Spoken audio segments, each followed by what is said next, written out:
السلام علیکم دوستانو. د افغانستان کرکټ ملي لوبډلې درې پیاوړي لوبغاړي محمد نبي، ساخیل، راشد خان ارمان او ظاهر خان پښتين په بیګ باش سیالیو کې د ګډون په موخه نن استرالیا هیواد ته روان شول. افغان لوبغاړي ظاهر خان او محمد نبي د ملبورن رینګډز او راشد خان بیا په بیګ باش سیالیو کې د ملي برون سټارز لوبډلې سره لوبیږي. د محمد نبي او ظاهر خان لوبډلې د یاد افغان لوبغاړو سره په تړون خوښي څرګنده کړې ده او زیاته کړې ده چې یو ښه لوبډله یې تکمیل کړې ده. په راتلونکو بیګ باش سیالیو کې به ښه وځلیږي. د بیګ باش سیالۍ په 13 پړاو کې 15 افغان لوبغاړي راشد خان، محمد نبي، ظاهر خان، مجيب زدران او نور احمد لکنوال د بیلابیلو لوبډلو سره ولوبېدل چې له ډلې راشد خان او نبي خورا ښه وځلیدل. د کرکټ نړیوالو شورا نوې پریکړه به افغان کرکټ بورډ ته مسله لا سخته کړي.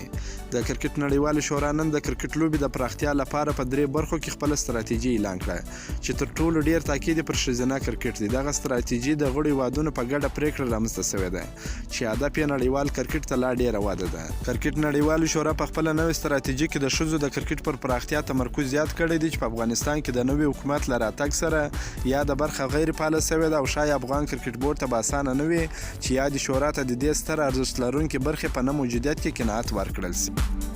پاکستان د بنگلاديش لوبډله په خپل کور کې کلین سویپ کړه. د پاکستان او بنگلاديش ترمنځ د 3 شلوريزو لوبو په درېیمه لوبه کې هم پاکستان د بنگلاديش لوبډلې ته په 15 وکټو ماتې ورکړه او بنگلاديش په خپل کور کې کلین سویپ کړل.